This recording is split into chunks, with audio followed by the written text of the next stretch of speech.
잘 보살펴 주시다가 다시 이렇게 셋째 날에 다시 주님 앞에 안내하시니 감사합니다. 하나님, 저희가 이 세상에 살면서 참으로 많은 시간 동안 무력하게 살고 또 주님을 잊고 살고 주님 말씀하신 대로 주님의 마음과 생각과 흥과 힘을 다해서 살아가지 못한 것을 이 시간 고백드립니다. 그러나 주님께서 다시 저희를 부르셔서 주님의 말씀을 듣게 하시고 저희로 더 주님을 다가서게 하시고 주님을 더 알게 하시고 주님을 더욱 사랑하게 하시며 또 주님의 말씀을 주셔서 그 말씀으로 또 살아갈 수 있도록 힘을 주시고 소생시키시니 감사합니다. 주님의 은혜의 말씀은 우리를 세우신다고 능히 세우실 수 있다고 말씀하셨사오니 이 시간 저희도 새 힘을 얻게 하시고 하나님 말씀 속에 더욱 깊이 깨닫게 해주시고 주님 그 깨달은 말씀으로 저희가 순종함으로 주님 앞에 영광을 해주시기 바랍니다. 무엇보다도 믿는 마음을 주시고 주님 참으로 그 말씀이 저에게 역사하실 때 저희가 참으로 그 말씀에 따라 순종함으로 아름다운 명령을 미칠 수 있도록 도와주십시오. 참으신 아버지께서 이 시간도 부족한 대로 이 사업을 맡기셨는데 저희가 이건 참으로 깨달을 수 있도록 도와주시되 무엇보다도 주님께서 지혜와 명철과 또 능력으로도 함께 해주시고 주님의 영으로 충만하게 채우셔서 이 사업을 온전히 감당할 수 있도록 도와주시기를 바랍니다. 주께서 참으로 이 기도를 더욱 부흥시키셔서 이 기도를 통해서 저희가 더욱더 주님을 알아가고 또 더욱더 뜨거운 기도 합당한 기도를 할 수 있도록 도와주시고 주님 응답하심으로 이 교회의 사업들이 성취되어 갈 수 있도록 하시며 이를 통해 주님 영화롭게 할 수 있도록 인도해 주십시오. 이 시간에 주님 소리를 의탁합니다. 주님께서 이 시간을 통해 영광을 주시고 저에게 큰 영적 축복과 유익을 허락해 해 주시기를 간구합니다. 우리 주 예수 그리스도 이름으로 기도하옵나이다. 아멘. 이 시간은 이사야서 65장입니다. 이사야서 65장 8절에서부터 새 포도주가 우리가 일반적으로 알고 있는 것처럼 술하고는 아무 상관이 없는 포도주즙이라고 했죠. 100% 포도주스. 그래서 우리가 이스라엘 백성들이 허락된 것은 순수한 포도피라고 하는 그 포도즙이었고 발효된 것, 즉 노아의 죄 가운데 빠지게 했던 것, 또 많은 사람들이 술로 인해서 이 포도주로 인해서 많은 사람들이 죄 가운데 빠진 것들은 지난 시간에 쭉 찾아봤습니다. 자, 이와 관련해서 한 구절만 더 찾아보고 그 다음 내용으로 들어가겠습니다. 데살로니가전서 5장 18절이겠습니다. 데살로니가전서 5장 18절. 죄송합니다. 에베소서 4장 5장 18절이요. 에베소서 5장 18절입니다. 에베소서 5장 18절에 보시면 이 와인이라고 하는 것이 얼마나 잘못된 것인가 그도 정확하게 나와 있습니다. 에베소서 5장 18절 술 취하지 말라 그랬죠. 술 취하지 말라. 그것은 방탕한 것이니 오직 성령으로 충만하라. 여기서 그것이라고 할 때는 그것 안에는 지나침이 있으니 정확하게 번역하면 술이죠. 술. 그것은 술 취한 것을 받는 게 아니라 술입니다. 술 속에 즉 와인인데 와인 포도주 안에는 지나침이 들어있다. 그러니까 우리가 술 취하면은 자기가 정상적으로 절제된 행동을 하는 게 아니라 그죠? 아주 막 함부로 말도 많이 하고 막 어떤 사람은 옷도 마음대로 벗고 막 그렇게 행동하죠. 저행되는 사람이 가다가 그냥 아무거나 소변도 보고 이런 모든 것들이 다 이 술 취함 속에 들어있는 겁니다. 그래서 술 안에 그래서 이 술이라고 하는 것이 지나친 것이다. 아주 도를 넘어선 것이라고 하는 내용이 여기 분명하게 기록되어 있고 따라서 우리는 술 취하는 것과 성령에 충만한 것과 대조된다는 것을 성경에서 알 수 있습니다. 성령에 충만한 사람도 어떨 때 보면 조금 저 사람 저렇게 우리가 복음을 담대하게 전파하는 사람이라든가 그 박해를 받으면서도 스테반처럼 참 담대하게 하는 말씀을 증거하는 이런 것들이 성령의 충만합니다. 그래서 성령의 충만함과 술에 취하는 것과는 성경에서 대조적으로 비교가 되어 있는 것을 우리가 성경에서 종종 알 수가 있습니다. 사도행전 2장에서 성령에 충만했던 사도들을 그들은 술이 취했다고 조롱하게 비유해준 것을 우리가 성경에서 확인할 수가 있습니다. 8절 주가 이같이 말하느라 포도송이에 새 포도주가 보였으니 누가 말하기를 그것을 상하게 말라. 이는 복이 그 안에 있습니다 하시니 보십시오. 자, 지나침이 그 안에 있는 그와 같은 그 알코올로 발효된 포도주와 그렇지 않냐고 순수한 포도즙 그것은 그 안에 복이 있다라고 했습니다. 주님께서는 새 시대가 오면 주님께서 새로이 이 포도즙을 마시기까지는 마시지 않으시겠다고 하면서 최후의 만찬 때 제자들에게 그 포도즙을 최후의 만찬 하면서 나눠 주신 것을 우리가 마태복음 26장에서 확인해 볼 수가 있습니다. 자, 계속해서 이는 복이 그 안에 있습니다 하시고 하나님 이제 주님이 재림하셨을 때는 이제 유대인들에게 순수한 새로운 포도의 피를 마시게 하실 수 있게 된다는 말이죠. 자, 그 다음에 여기 성경을 조금 보셨으면 좋겠습니다. 내가 내 종들을 위하여, 그 다음에 그리하림이라고 하는 단어를 하나 집어넣어 주십시오. 내가 내 종들을 위하여 그리하림, 즉 그것을 상하지 않게 하시겠다고 말입니다.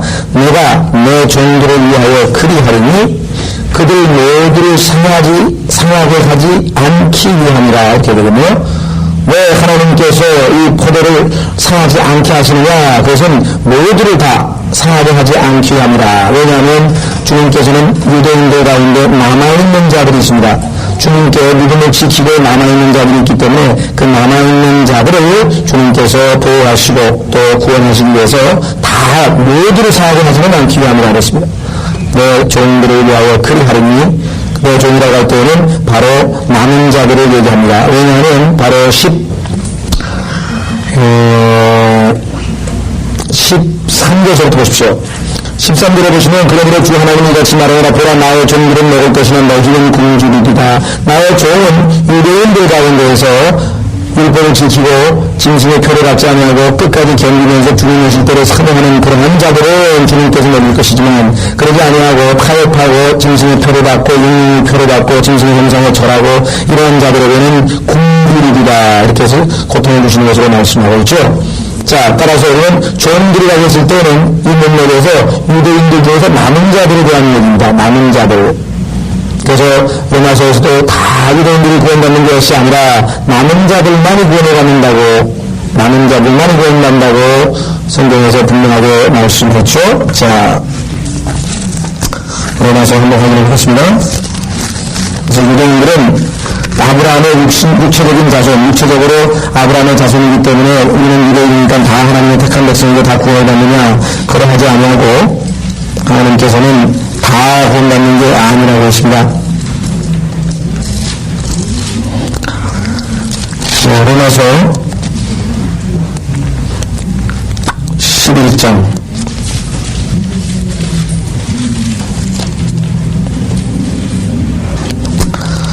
자, 6절이요. 11장 6절. 의무로 된 것이면 더 이상 행위가 아니니 그렇지 않으면 의무가 더 이상 의무가 아닙니다. 그러나 행위로 된 것이면 그것은 더 이상 의무가 아니니 그렇지 않으면 행위는 더 이상 행위가 더 이상 행위가 아닙니다. 그러면 무엇이냐? 이스라엘이 구하는 것을 얻지 못하고 오히려 선택된 자들이 그것을 얻었으며 그 나머지는 왕고해졌느니라. 네. 이 부분에 더 올라가셔서 5절로 보는 거 정확하면, 네. 이스라엘의 남은 자들에 대한 얘기입니다. 5절 보십시다. 4절부터 보겠습니다. 특히 엘리야에 관해서 하나님께서 7,000명 남겨줬다고 하는 말씀을 인용하면서 얘기하죠. 4절. 하나님께서 그에게 하신 거라는 무엇이냐?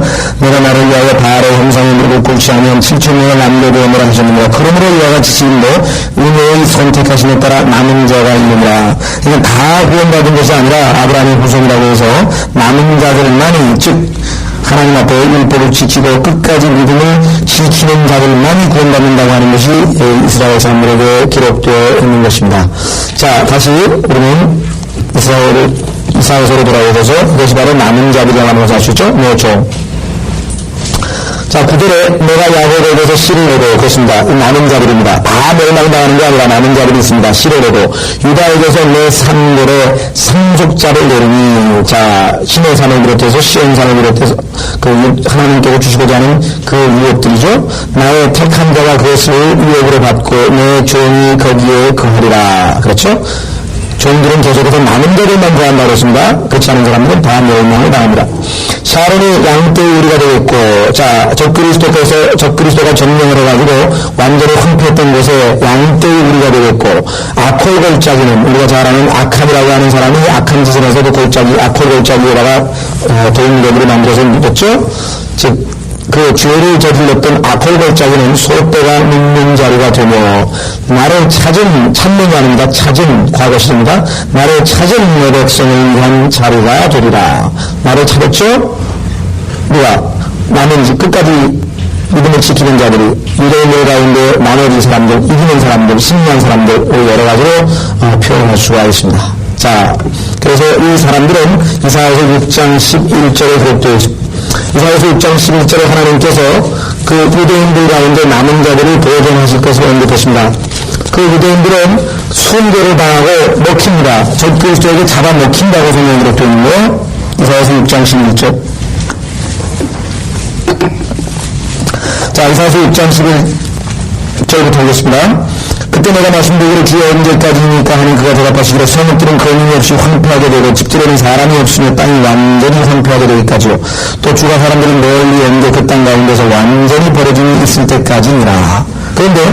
그러나 싹 멸망당하고 깨끗하게 하나도 안 남느냐? 그게 아니고 그러나 그 안에 아직도 10분의 1이 있을 것이요 그것이 돌아와서 먹힐 것이니. 자, 유대인들은 남는 사람들은 적그리스도에게 순교를 당하고 때로는 제물로 바쳐지기도 하고 그렇게 고통을 당할 것입니다. 그들이 돌아와서 먹힐 것이니. 그래서 남은 자들 중에는 대부분이 아마 순교를 당할 것이고, 그죠? 거의 대부분이 순교를 당할 것입니다. 그래서 먹힐 것이니 잎이 떨어져 줄기가 남아있는 보리수 나무와 상수리 나무처럼 거룩한 씨, 여기 나왔죠? 아까 이사야서 65장 9절에 나와있던 야곱의 씨, 유다의 씨, 바로 거룩한 씨로 그 줄기가 되라 하셨더라. 그래서 성경에 보면 이스라엘 백성 가운데 남은 자들에 대한 사상은 성경에서 아주 구약 성경의 핵심 사상 중 하나입니다. 그래서 다 멸망이 나가는 게 아니라 하나님께서 그 중에 택한 자들을 일부 남겨두셨는데 그것을 남은 자라고 성경에서 자주 반복해서 얘기하죠. 예, 그래서 이 남은 자들에 대해서는 호세아서 2장에 자세하게 나와 있습니다. 한번 확인해 보겠습니다. 호세아서 2장.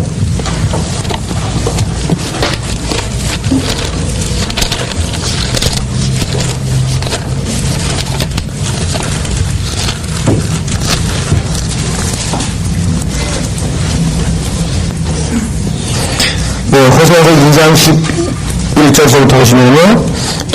내가 또한 그녀의 모든 환희를 그치게 하리니 그녀의 명절날들과 그녀의 새날들과 그녀의 안식일들과 그녀의 모든 엄숙한 명절들이야. 내가 그녀의 포도나무와 그녀의 묘가나무를 내라리니 그것들에 대해서 그녀가 말하기를 이것들은 나와 연애했던 자들이 내게 준 보상이라 한 것이라.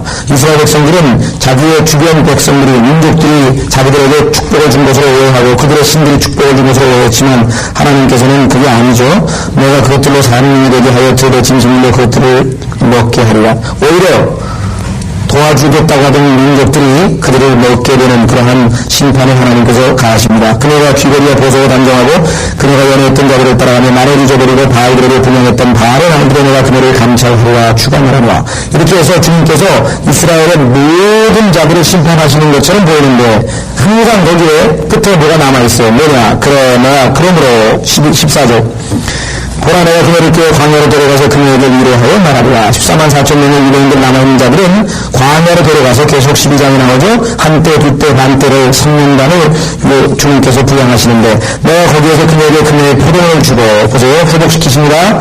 이스라엘이 회복됩니다. 아콜골짜기 아까 나왔죠. 아콜골짜기 그 아콜골짜기로 수많은 놈을 삼으리니 그녀가 거기에서 그녀의 젊은 시절 언제 또한 그녀가 이집트 땅에서 올라오던 날처럼 노래하리라.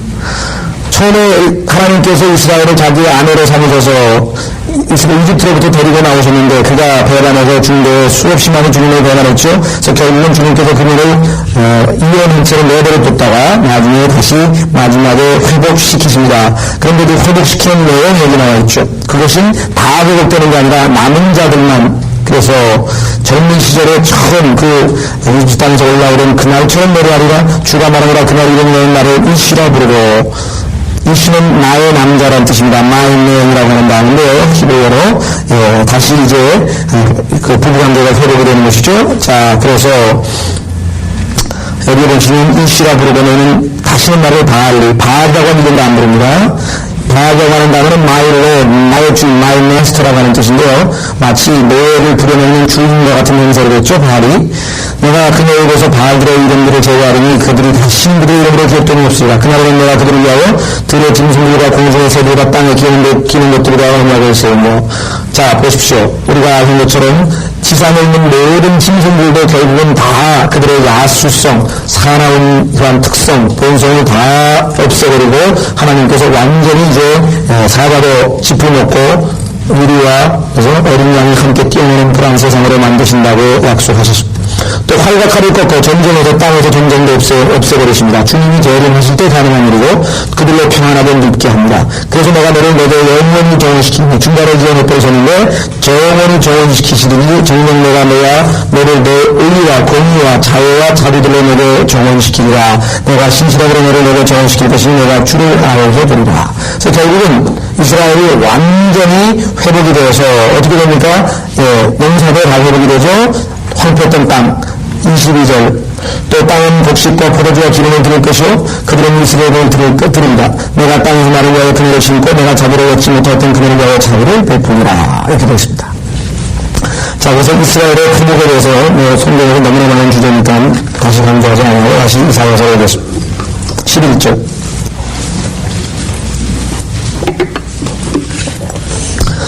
그러나 너희는 주를 버린 자들이여 나의 거룩한 산들을 잊어버리고. 자, 남은 자들은 회복이 되지만 그러지 아니하고 남지 아니하고 저 그리스도에게 타협하고 그를 바알에 섬기고 이런 자들에 대해서는 주님께서 뭐라고 얘기하냐면 그러나 너희는 주를 버린 자들이여 나의 거룩한 산을 잊어버리고 그 군대를 위하여 식탁을 마련하며 아마 저 그리스도의 군대겠죠. 그 수대로 영육과 관련된 수겠죠. 그 수대로 술을 제물로 제공하는 데라. 자, 이 술은 피의 술입니다. 피가 더 술인데 어떻게 할 수 있는가. 나중에 유대인들 중에서 순교한 사람들을 제물로 잡아서 바치게 됩니다. 재단에. 그래서 소위 말하면 요즘에 얘기하는 카니발이죠. 카니발. 뭐라 하나요. 사람을 제물로 갖다 바치는 그러한 제사를 지내는 것이 마지막 시대 적그리스도의 모습인데 실제적으로 시편 16편에 기록되어 있습니다. 시편 16편 사람을 가지고 제물로 바칩니다. 그가 어떤 사람이냐 유대인들 가운데서 믿음을 지키는 자들 그런 자들을 다 데려다가 참수형을 해서 녹음을 부어서 그들을 그 흘리는 피를 제물로 갖다 바칩니다. 다윗의 16장 하나님의 나를 보존하소서. 이때 다윗은 대활라는 강한 미련을 예표하고 있는데 내가 주를 신뢰하나이다. 너희나 내가 주께 말씀드리기를 주는 나의 주시라. 내 사람이 주께 미치지 못하나 땅에 있는 성도들과 뛰어난 자들에게는 미치니 나의 모든 즐거움이 그들에게 있나이다 하였도다. 다른 신을 적그리스도 다른 신을 급히 쫓는 자들의 슬픔을 거두는 나는 그들이 바치는 피의 술제물을 바치지 아니하고 그렇습니다. 이 적그리스도에게 전혀 타협지 아니하고 함께하지 않는다는 말이죠. 나는 피의 술제물을 바치지 아니하고 그들의 이름들도 내 입술에 두지 아니하니 그렇습니다. 자, 그래서 유대인들 가운데 남은 자들의 모습 다시 계속해서 이사야서로 보십니다. 자, 이사야서 65장 12절 그러므로 내가 너희를 칼로 나누리니 그랬습니다. 자, 여기 보면은 11절에 그 술을 제물로 제공한다고 했는데요. 그 수라고 하는 단어가 사실은 12절에도 영어로 나옵니다. 내가 너희를 수대로 칼로 나누리니 이런 말입니다. 그 숫자에 맞게 마치 적그리스도의 숫자에 맞게 수를 따르는 것처럼 하나님께서 정말 조롱하는 거예요. 나도 그 숫자에 맞게 너희들을 죽이겠다. 칼로 나누리니 너희 모두가 살육자에게 굴복하리라. 하나님께서 이와 같이 성경에는 가끔 가다가 이런 풍자라고 할까요? 사케이즘이라고 뭐 그런 모습들이 자주 나옵니다. 왜냐면은 네가 신들이라고 한다면 한번 예언을 해봐라. 네가 만약에 앞으로 일어날 일들을 맞추셔서 예언을 적중시키는 예언을 했는데 그것이 맞아 떨어지면 우리가 삼위일체 하나님께서 우리가 너무 놀라 자빠질 테니까 한번 해봐라. 그렇게 조롱하시는 경우도 성경의 이사야서 40장에 48장에 보면 자주 등장합니다. 뿐만 아니라 여기서도 그렇게 숫자를 세서 네가 갖다 바쳐 그럼 내가 너도 그 숫자 고대로 해서 칼로 살하겠다. 살육자에게 넘겨주겠다. 이렇게 말씀하고 있는 것을 성경에서 종종 볼 수 있습니다. 네? 하나님께서 또 아주 쪼크라고 하나요? 하나님의 아들들, 구약에 타락한 하나님의 아들들을 하나님이 직접 심판하셔야 하고, 이 신약시대의 하나님의 아들들은 우리들에게 심판을 맡기신다고 고린도전서 6장 3절에 말씀하고 있죠. 이와 같이 하나님께서는 참 우리가 보기에는 아주 어떻게 보면 좀 조롱하는 듯한, 그래서 인간에 대해서 피부수시는 그런 모습들을 종종 보게 됩니다. 그래서 우리가 생각할 때는 참 그런 하나님에 대해서는 별로 사람들이 얘기 안 하지만 사실은 하나님께서도 사람과처럼, 지난번에 한번 나왔죠? 사람, 호세아서 공부할 때 사람의 끈으로 우리를 재신다고 했어요. 그래서 우리가 이해할 수 있는 방식대로 하나님의 진노도, 하나님의 시기심도, 하나님의 질투도 거룩하게 표현된다고 하는 것. 하나님은 전혀 시기하지 아니하시고 질투하지 아니하시는가? 그렇지 않습니다. 오히려 하나님께서 만약에 우리가 하나님보다 그 무엇을 더 사랑한다면 하나님께서 우리를 질투하시고 우리를 독차지하시려고 우리를 때리시고 우리가 사랑하고 붙들고 있는 것을 다 없애버리시고 그러신 분이라고 성경에 오히려 그렇게 기록되어 있습니다. 그래서 우리가 하나님에 대해서 우리가 생각하는 하나님과 성경에 계시되어 있는 하나님과는 때로는 좀 거리가 좀 멀 때가 종종 있죠. 여기서도 지금 보면은 네가 수대로 술을 바쳐? 그러면 내가 그 수대로 칼로 나누겠다. 그래서 멤버라고 하는 단어를 썼네요. 멤버. 너희 모두가 살육자에게 굴복하리라. 왜 그러십니까? 하나님께서 처음부터 우리를 이렇게 쌀쌀맞게 대하시고 처음부터 하나님께서 우리가 이렇게 냉정하게 대하시는가? 그렇지 않습니다. 먼저 우리가 하나님 앞에 그와 같은 행동을 했기 때문이죠. 심은 대로 거둡니다. 이는 내가 불러도 너희가 대답하지 아니하며 내가 말하여도 너희가 듣지 않았고 오히려 내 목전에서 악을 행하며 내가 즐거워하지 아니하는 일을 택하였습니다. 하나님께서 아무리 불러도 청망해도 불러도 대답도 안 하고 말해도 듣지도 않고 하나님은 거룩하신 분인데 차마 악을 보지 못하시는 분인데 그 앞에서 악을 행하고 그 다음에 즐거워하지 하나님이 기뻐하실 수 없는 짓들을 했다고 그러죠. 내가 즐거워하지 않는 일을 택하였습니다. 따라서 하나님께서 이제는 거꾸로 이제 너희가 나를 불러도 대답하지 않겠다는 그런 말씀을 하시는 거죠. 자, 잠언 1장을 보십시오. 역시 유대인들에게 특히 환란 때 유대인들이 끝까지 중매 배반했다가 막판에 가서 이제 다지게 되니까 살려달라고 할 때에는 하나님께서 응답하지 않으시겠다는 것입니다. 실제적으로 여기는 세 가지 다 적용됩니다. 1차적으로는 유대인들입니다. 한번 보겠습니다. 24장, 잠언 1장 24장에서 24절에서 33절. 잠언 1장 24절, 잠언 1장 24절, 내가 불렀으나 너희가 거역하였고 내가 손을 내밀었으나 아무도 개의치 아니하였으며 오히려 나의 모든 조언을 무시하였고 나의 책망을 받아들이지 아니하였으므로 나도 너희가 재앙을 당할 때 비웃을 것이요 너희에게 두려움이 날 때 조롱하리니 이는 너희의 두려움이 멸망같이 이르고 너희의 재앙이 hö리바람처럼 닥칠 때요 고난과 고통이 너희에게 임할 때라.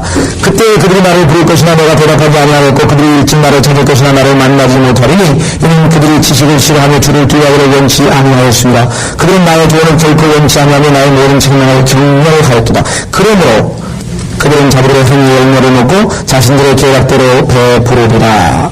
우매한 자들의 돌이키는 그들을 죽이며 어리석은 자들의 권능은 그들을 멸망시키느니라. 그러나 내게 경청하는 자가 누구나 경청하는 자는 누구나 안전하게 구할 것이요 악의 두려움에서 벗어나 편안하리라. 내게 경청하는 자는 아까 이사야서에서 봤던 남은 자들입니다. 주님의 종들입니다. 계속해서 주님을 끝까지 찾은 자들입니다. 아까 이사야서에서 반복해서 나왔죠. 나를 찾은 자들, 나의 종들, 그렇습니다. 남은 자들입니다. 자, 이와 같이 1차적으로 환란을 당했고, 두 번째는 우리 그리스도인들에게 적용할 수 있습니다. 하나님께서 너를 때리고 또 때리고 또 때리고 우리를 징계하신다고 히브리서 12장에 얘기했습니다. 만약에 우리가 징계를 받지 않으면 사생나라였죠, 사생나. 그래서 우리를 때렸을 때 빨리빨리 돌이켜서 거기에 반응을 해서 고쳐야지, 나중에는 하나님께서 어떻게 하냐면 네 원하는 대로 내가 아무리 때리고 아무리 야단을 치고 아무리 해도 받아들이지 않으니까 결국은 하나님께서 포기, 능력이 없어서가 아니라 더 이상 원치 않기 때문에 하나님께서 기부합해 보시는 거예요. 포기해버리는 경우가 있습니다. 참으로 그럴 때야말로 답답한 노릇이죠. 그렇죠? 때로는 물론 아라미와 삽비라 그리고 고린도전서에 남아있는 것처럼 때로는 하나님께서 육신은 데려가 버리시는 경우도 종종 있습니다. 근데 요즘에는 제가 볼 때는 그렇게 하는 경우가 별로 많지 않으신 것 같아요. 오히려 김영균 형제처럼 세상에 충실한 성도로 고통 가운데에서 빨리 벗어나게 해주시려고 아마 돌아가시는 경우는 종종 있는지 모르지만 이 타락한 그리스도인들을 하나님께서 내버려 두시는 게 오히려 그 사람들에게는 고통입니다. 그죠? 세상을 가지고 하나님을 못 받고 기쁨으로 주님과 동행하는 것도 아니고 그러니 마음 편할 날이 있어요. 참 옛날에 주님과 함께 느꼈던 참 평안과 참 기쁨을 그런 누리는 만한 그런 것이 전혀 없잖아요. 그렇죠. 그러나 초기에는 하나님께서 그 하나님의 두려워함을 알려주기 위해서 아나니아 삽비라 같은 경우는 즉시로 데려갔죠. 그래서 두려움을 위해서 하나님은 거룩하시고 두려워하실 분이다.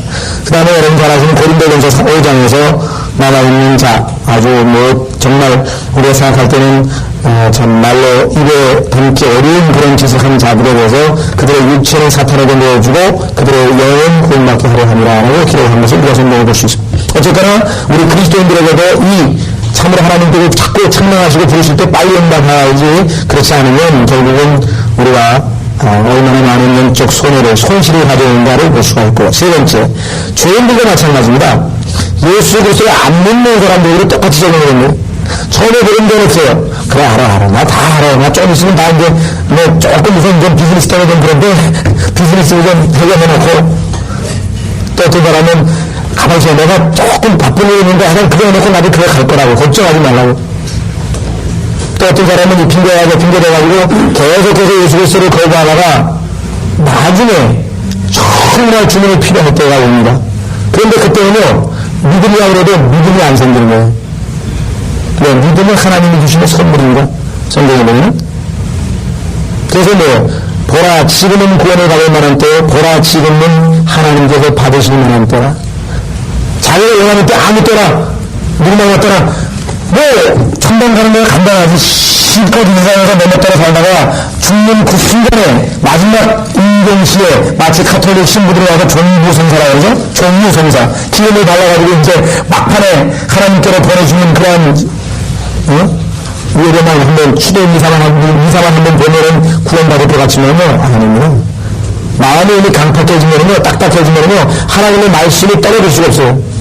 하나님께서 몇 번에 걸쳐서 자꾸 고난을 줘가지고 자꾸 여러 가지 상황을 줘서 마음밭이 갈려서 말씀이 떨어져서 싹이 날 수 있는 마음밭일 때 그때 구원을 받을 수 있는 거지 자꾸 밀어가지고 나중에 마음이 딱딱해지면요 믿고 싶은 마음이 믿기는 믿어야 되는 거예요. 다 알잖아요. 자기 지옥 가는 거 알잖아요.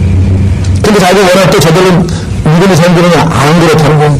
그러니까 죄인에게도 이 말씀은 적용이 되고 우리 그리스도인들에게도 영적으로 적용이 되고 1차적으로는 이스라엘 환란을 당한 이스라엘이 하나님께서 부르실 때 빨리 응답을 해야지 계속해서 거기에다가 나중에 위급할 때 갑자기 부르면 하나님이 응답하시는 것이 아니라고 하는 것입니다. 이런 영적인 기본 원칙들을 거기서 우리가 볼 수가 있죠. 그래서 여러분 아시는 것처럼 마태복음 24장에 이스라엘의 10,000여들이 있었죠. 그 10,000여들이 나중에 5,000여는 눈이 다친 다음에 쫙 하고 기름이 원래 없었던 게 아니에요. 원래 있었어요. 그렇죠? 근데 게을러가지고 기름 다 떨어질 때도 누구하고 있다가 막판에 기름 사러 갔더니 문은 닫혀버리고 열어달라고 했을 때 열지 못한 것. 그것이 바로 여기 나와 있는 환란에 처해서 세상과 타협한 이스라엘 백성 유대인들의 모습을 마태복음 25장에 나와 있는 10,000여 비유에 나왔죠. 예. 자, 계속해서 우리 이사야서로 가겠습니다. 이사야서 65장. 이사야서 65장. 그래서 이제 하나님께서 응답하지 아니하겠다라고 말씀하시는 내용이 12절에 나와 있습니다. 그러므로 내가 너희를 칼로 수대로 나누리니 너희 모두가 살육자고 굴복하리라. 내가 들려도 너희가 대답하지 아니하며 내가 말하고 너희가 듣지 아니하였고 오히려 내 목적에서 악을 행하며 내가 즐거워하지 아니하는 일을 택하였습니다. 그래서 하나님이 즐거워하시는 일을 할 때 우리가 즐겁거든요. 이것은 세상 사람들이 지금 가장 자기들이 하고 싶어하는 것이 그 셀프 리얼라이제이션이라고 해서 우리 보통 자아실현이라고 하고요. 자기 발견이라고 심리학에서 그걸 자기 발견이라고 하고 그 다음에 뭐 사회학이나 일반 사람들은 자아실현 또 쉽게 얘기하면 보람 있는 인생을 살고 싶다. 아주 더 쉽게 얘기하면 나는 행복해지고 싶다. 인간의 소망이 뭐냐면 행복해지고 싶은 겁니다. 기쁨이 넘치고 싶고 보람 있는 뭔가 참 보람 있다는 그런 인생을 살고 싶어 하고, 다시 얘기하면 자아를 발견하고 싶어 하고, 다시 얘기하면 자아를 좀 실현해보고 싶어 하고, 그런데 대단히 참으로 놀라운 일이지만, 그 사람들은 자기의 노력으로 자기가 추구하는 바를 합니다. 근데 결코 그들이 행복하냐? 안 그렇습니다. 반대예요. 자기가 이루고 싶은 거를 딱 이루어가지고 손에 딱 움켜줘서 자기 뜻대로 모든 일이 다 이루어졌는데 기쁨이 없어요. 왜냐? 하나님이 즐거워하는 일을 할 때에만 인간은 즐거워하도록 그렇게 창조가 됐기 때문에 그래요. 그래서 그리스도인이 하나님께서 원하시는 일을 하면 그것이 때로는 고난이 될 수도 있고 그것이 때로는 나에게 손해가 될 수 있지만 내적인 기쁨은 넘친다 이 말이에요.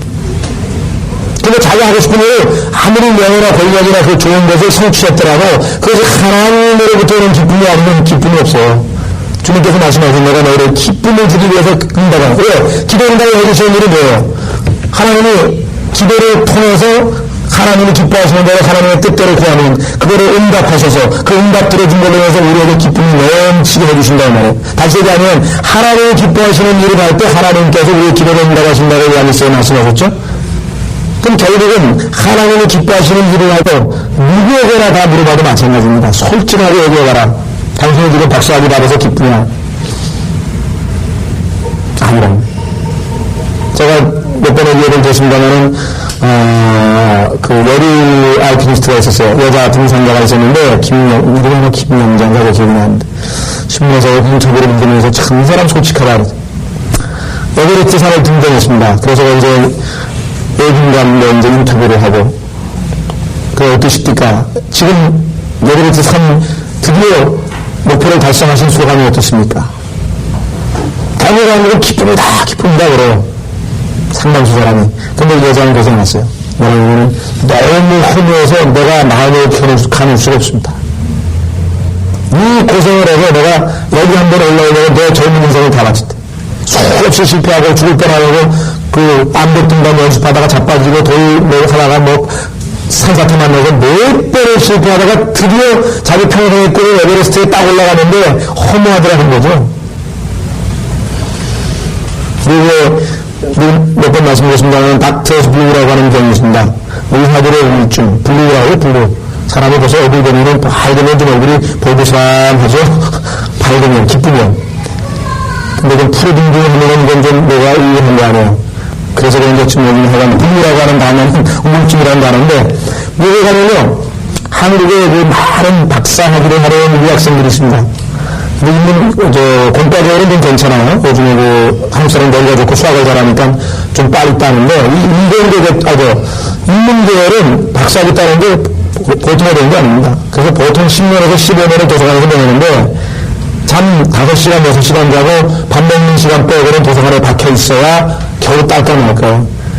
그러면 애기 엄마, 애들하고 그 천은 뭐 하는 겁니까? 이거 완전 10년, 15년을 완전히 바치는 거예요. 갖다 바치는 거예요.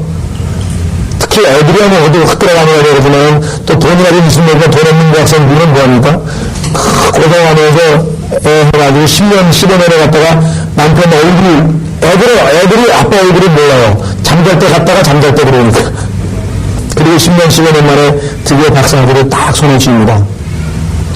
그러면요, 기뻐야 되잖아요. 안 예쁘면. 상당수의 박사학위를 취득하는 사람들이 우울증에 걸려서 나중에 정신과 치료를 받게 돼 있어요. 그러나 정신과 의사들이 그 통계를 내서 미리 유학생 부인들에게 상담을 해줍니다.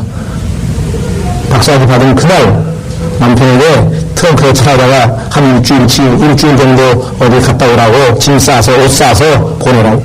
저렇게 산맥을 가든지 어디 들판에 가든지 바닷가에 가든지 어디 가서 그 정신적인 고뇌감에 얼마나 괴롭겠어요. 나 한 사람 이거 하나 받으려고 내 자식하고 처가 15년 동안 이게 뭐예요? 감옥생활도 아니고 이게 뭐냐고. 그 자괴감이 생길 거라고. 정말 이거 그럴 만한 가치가 있는 거예요, 이 현장이. 그렇습니다. 여러분도 한번 생각해보세요. 여러분이 내가 원하는 게 뭔가. 그래서 지금 다 이뤘다고 해서 행복할 것 같으면 아니라 이 말이에요. 신앙생활을 조금이라도 맛볼 바라는 하나님의 지내려야 하시는 일을 힘들더라도 그거 하나 하면 기쁨이 있지만, 그렇죠? 근데 신앙생활이라는 건 무효건하다. 그러니까 빌립보에서 감옥에 gat힌 바울은 계속해서 기뻐하라, 기뻐하라, 기뻐하라. 감옥에 갇히고 돌로 맞고 계속 복음 전하다고 비참한 꼴이 나가는데 왜 기뻐하라 그래요? 그게 하나님이 기회를 하시는 일이니까 바울이 무슨 믿음이 어서 막 기쁨이 생기는 게 아니라 하나님의 축복으로 기쁨이 넘치는 거예요. 하나님의 축복으로. 근데 하고 싶은 대로 다 하는데서 항상 불만이 있고 항상 마음이 편치 않은 사람이기 때문에. 그건 뭐냐면 하나님이 기뻐하시는 길을 안 하기 때문에 그렇습니다. 이것이 우리가 영적인 존재이기 때문에 하나님이 영적으로 영과 진리를 경배하고 영과 진리로 하나님을 기쁘시게 하자면은 그래서 바울은 내가 내 영으로 섬기는 아버지께서 아시거니와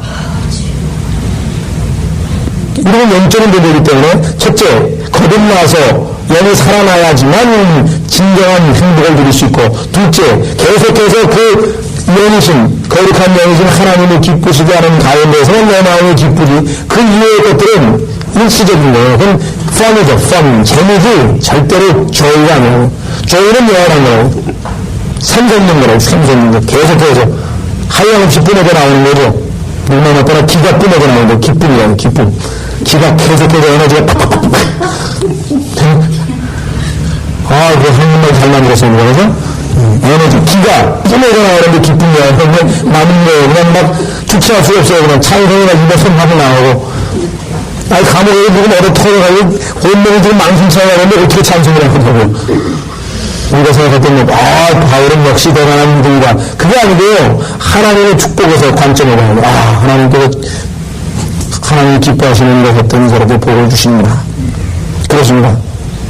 그래서 우리는 박종 신의 목사님이 얘기한 것처럼 누가 행복한 사람이냐? 하나님께서 자기대로 하라고 한 그 일을 찾아서 하는 사람. 그게 청소부가 됐던, 그게 운전수가 됐던, 그게 뭐가 됐던, 자기가 맘대로 정해가지고 목사하고, 자기가 맘대로 정해서 의사하고, 자기가 맘대로 정해서 뭐 하고, 그게 아니라, 하나님이 시키신 그것을 보면서 12장에서는 온전한, perfect will이라서, 완전한 뜻. 그야말로 지극히 상식적인 거 아니겠어요? 내가 지난번에 어디 정말 공부해서 그런 얘기 했습니다만, 하나님 앞에 딱 갔다면, 넌 뭐하다 왔냐?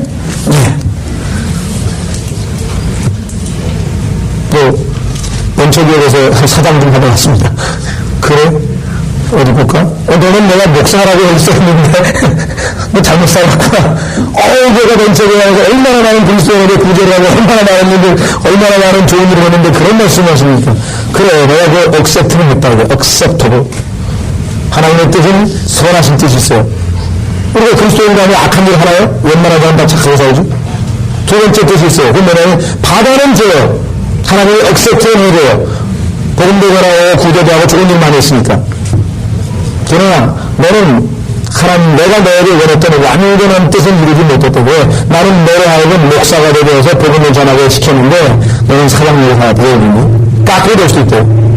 어떤 사람은 뭐하러 왔냐? 어디 큰 데에서 10만 명을 거느리는 큰 데에 목사를 하러 왔습니다. 그래? 너는, 내가 보니까 너는 국민학교 선생하라고 되어 있는데, 너 엉뚱한 짓 했구나. 내가 너한테 국민학교 선생하면서 그렇게 해서, 너는 교회에서 무슨 집사를 하고. 그러니까 이게, 왜 많은 사람들이 하나님의 뜻을 묻지 않는가? 투교인 때문에 하나님을 믿지 못하기 때문에. 홍준님 목사님 그 간증서가 너무 많이 하는데 하나님께 헌신을 난 몸을 딱 바친 데가 하나님 원하는 대로 뭡니까? 하나님이 원하시는 뜻이 나를 향한 완전한 뜻이 뭡니까? 가르쳐만 주면 하겠습니다. 그렇게 딱 헌신하고 기도를 해야 되는데 그 기도가 안 나오는 거예요. 왜? 가만있어. 하나님 혹시 나보고 소록도에 가가지고 나병 환자를 그거 다 씻어주고 나는 그 짓은 못해. 그 생각이 딱 떠오르니까 찬양하는 앞에 솔직하게 하나님의 완전한 뜻이 무엇인지 나한테 가르쳐만 주려 하겠습니다. 그 얘기를 참아 못한 거예요. 그게 괴로운 거예요. 헌신 안 했으니까 마음이 불편하죠. 계속 신경을 앓다가 나중에 이제 결단을 한 거예요. 근데 조금 어리석게 했어요. 결단해가지고 내가 소록도에 가라 그래도 가겠습니다. 가가지고 내가 흉내라도 내면 가서 죽더라도 갈 테니까 원하시는 게 뭔지 말씀해 주십시오. 물론 하나님께서 어떤 사람에게는 소속대로 갈아갈 수도 있겠죠. 그러나요, 하나님께서는 우리보다 더 잘 알고, 그래서 우리가 할 수 없는 일을 시키지도 않아요. 하나님께서 우리를 만드신 분이 우리를 구원하시는 우리의 성질과 습관과 능력과 템포에 대해서 모든 일을 완전하게 파악하고 계신 분인데, 할 수 있는 일을 시킨다고. 그러니까 그 하나님을 믿었다면, 그래, 하나님은 나를 나보다 더 잘하시니까 틀림없이 나아가 할 수 있는 일을 시키겠지, 불가능한 일을 시키실 리가 없다. 하나님 원하시는 게 뭔지 그걸 가르쳐 주시면 하겠습니다. 이거거든요. 그럼 대부분의 사람들이 그것을 잘 못합니다. 두려워가지고. 나는 지금 의사가 되려고 너무나게 여기까지 해가지고 온다고 하는 그것도 여기다 너 그만두고 저기 선교사로 가라. 그 소리 나올까봐, 그 소리 나올까봐 차마 기도를 못하는 거예요. 이건 뭐 솔직한 얘기입니다. 수많은 사람들에게는 솔직히 털어놔요. 왜? 자기가 지금, 예를 들면 고수권도 지금 죽어라고 하는데 갑자기 너 그만두고 훈련받고 저기 선교사로 가라 그러면 어떡하겠어요? 그러니까 이것 때문에 겁이 나가지고 차마 완전하지를 못하는 거예요. 하나님도 마음을 다 안 준 사람이 어떻게 했어요? 유보 상태에 있는 거예요. 하나님도 그 사람에게 유보해 놓고 있는 거예요. 소원해요, 결국은. 주기도는 받으랬더니 아예 하나님 앞에 다 갖다 드리고 원하는 대로 하시라고, 쓰시고 싶은 데 갖다 쓰시라고 하는 게 제일 낫죠. 그렇죠? 그래서 성경에서 하나님, 우리가 첫 번째 신앙생활의 첫 번째가 뭐냐? 선하시고 받으실만 하고 완전하신 뜻. 대부분의 그리스도인들은 첫 번째 뜻은 다 합니다. 그리스도인식으로 물론 요즘에 보니까 뭐 못된 기사하고 돈도 띄워놓고 못된 기사하는 사람도 많지만, 대부분의 사람들은 그래도 우리 예수 믿는 사람은 그래도 착하구만. 웬만한 사람은 그런 소리 듣습니다. 선한 뜻. 또 정말 드물지만 열심히 그래도 복음도 전하고 자기가 희생하고 자기 자신을 부인하고 주님 섬기는 그런 사람들도 있습니다. 받아는 주세요. 완전하신 뜻이 뭐냐고, 완전하신 뜻이. 많은 사람들이 내 뜻하고 하나님의 뜻하고 다르면 어떻게 할 거냐, 나는 이거 하고 싶은데. 근데 하나님이 하라고 한 게 나를 더 기쁘게 하고 행복하게 한다는 걸 안 믿으니까 문제가 생기죠. 하나님하고 나하고 어떻게 비교가 되겠어요? 내가 이 객관적이지 못하고 내 판단의 시야가 좁아가지고 고정돼서 왔다 갔다 할 텐데, 하나님은 나의 체력, 세포의 구조에서부터 시작해가지고 몇 살까지 살다가 무슨 일 하다가 무슨 일은 잘하고 무슨 일은 못하고 무슨 어디는 능력이 있고 어디는 능력이 없고 이거 다 파악을 하고 계신 분 아니에요? 예, 그래서 하나님 인복은 간단합니다. 어디나 12절. 내가 즐거워하지 아니하는 일을 택했다. 그러면 자기가 안 즐거운 거예요. 이거 어쩔 수가 없는 거예요.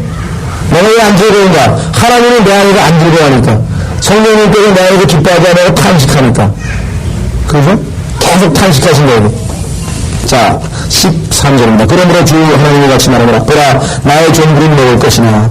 주님께 마음을 열어놓고 순종하는 사람은 축복이지만 너희는 굶주리리라. 보라, 나의 종들은 마실 것이나 너희는 목마를 것이라. 그래서 인간이 제일 행복할 때가 뭡니까? 먹을 때죠. 먹는데 찡그리고 먹는 사람 맞습니까? 맛있게 먹습니다. 그렇죠? 마실 때 보세요. 마실 때 호하게 마시잖아요. 차 한 잔을 마실 때 다들 아주 얼굴이 막, 그죠? 여기 바로 우리의 성도에 대한 얘기가 굶주리고, 그 다음에 마시고, 기뻐할 것이나, 너희들은 부끄러움을 당할 것이라. 그러니까, 인생은요, 나를 나보다 더 잘 아시는 분께 아예 맡겨버리는 게 훨씬 편해. 자, 보라, 나의 종들은 마음의 즐거움으로 인해 노래할 것이. 보세요. 마음의 즐거움이 있다 했잖아요. 이게 행복 아닙니까? 마음의 즐거움으로 인해 노래할 것이나 너희는 마음의 슬픔으로 인해 불부짖으며 영의 괴로움으로 통곡하리라. 15절. 너희는 나의 택한 자에게 너희의 이름은 저주를 남겨주리라. 하나님께서 그 하나님을 배반하고 끝까지 적그리스도에 따라가서 나중에 그랬던 자들을 그 이름을 저주로, 하나님의 백성들이, 아이고, 제일 저주받는 사람 누굽니까? 유다 이스카리오. 아이고, 두고두고 아예 안 태어나는 게 날 뻔했던 유다 이스카리오, 그 우리는 예수 그리스도를 팔아먹은 그 헌에서 그냥 여기 나오려고 그러잖아요. 그렇게 하나님께서 이름을 남겨주신다. 참 수치스러운 이름. 다행이에요, 아마. 아유, 우리 그 초대교회 시대에 살았다면 그냥 대마처럼 투고두고 이루어 나오면 어떡합니까? 세상에 살아오면서 가버린 사람, 김영균. 나올 거 아니에요. 김영균처럼 하면 성경에 써있어 전혀 아니면 맞으시네. 하나님 앞에 가는데 다 드러날지도 모르겠어요. 그 생각만 하면, 야, 이러면 안 되는데, 이러고 살면 안 되는데. 그런 생각이 자꾸 드는데, 무기력합니다. 참여하게 도움을 청하고 일어나야죠. 자, 15절. 너희는 나의 택한 자에게 너희 이름을 저주로 남겨주기 위하여 주 하나님께 너를 죽이고 자기 종들을 다른 이름으로 부르실 것입니다. 자기 종들을 다른 이름으로 불렀는데 어떤 이름으로 불렀습니까? 그리스도인. 자, 유대인들이 하나님을 갖다가 거기에서 결국은 사도행전 7장, 사도행전 28장에서 꺾여버리니까 이제 하나님의 종들이 누가 되냐면 우리들이. 그래서 바울이 뭐라 해서 나 그리스도 예수의 종 나 사도 바울은 이렇게 얘기했죠? 네, 다른 이름으로 부르실 것입니다. 자, 땅에서 사서 축복하는 자는 지를 위해 하나님 나라를 자신을 축복할 것이요 땅에서 맹세하는 자는 지를 위해 하나님 나라를 맹세하리. 이분은 무전 고난을 잊었기 때문이며 주님께서 계시면 그야말로 모든 고난을 다 잊어버리고 그들이라고 그것들입니다. 거기에 고난이라고 하는 게 바로 그것들입니다. 트러블스. 그들 하면 사람처럼 보이니까 고치십시오. 그것들이, 그 고난들이란 말입니다. 그것들이 내 눈 앞에서 숨겨졌기 때문이다. 주님께서도 깨끗하게 모든 문제를 다 해결해 주셨습니다. 이것이 참으로 한순간에 이루어지는 축복입니다. 이 말이 반드시 올 것이기 때문에 우리가 인내로 믿음의 달리기, 믿음의 경주를 하는 거죠. 이 말이 반드시 오니까. 결승점이 있으니까. 그죠? 결승지점이 있으니까. 그렇습니다. 자, 다음 시간에 17절 절부터 하는데요. 17절은 사실 성경에서 가장 까다로운 구절 중에 하나입니다. 17절부터 끝부분이요. 25절까지가. 왜냐하면요. 우리 좀, 오늘 좀 말씀드렸는데요. 왜 이것이 좀 어렵냐? 보라, 내가 새하늘과 새 땅을 창조하라니 인전 뜻이 기억되거나 생각나지 아니할 것이라. 그러면 새하늘과 새 땅은 백보자 심판, 우리가 얘기하는 천년왕국이 끝나고 옛 하늘과 옛 땅이 다 사라지고, 그렇죠? 그 다음에 불려서 깨끗하게 정화된 그 순간이거든요. 그런데 18절에서부터 25절 내용은 전부 다 천년왕국 내용입니다. 그래서 이제 시제가 안 맞아요. 그리고 17절과 18절부터는 분위기를 잘 올바로 나누지 않으면 우리가 혼동할 수밖에 없습니다. 자, 그러니까 17절은 하나님께서 미래에 이루신 일들을 미리 선언하신 것이죠. 그런데 시제가 현재 시제로 되어 있기 때문에 더더구나 이해가 잘 안 갑니다. 다만 우리가 히브리어라고 하는 영어는 전문적으로 해서 엄격한 의미에서 봤을 때 시제가 없는 영어예요. 시제가.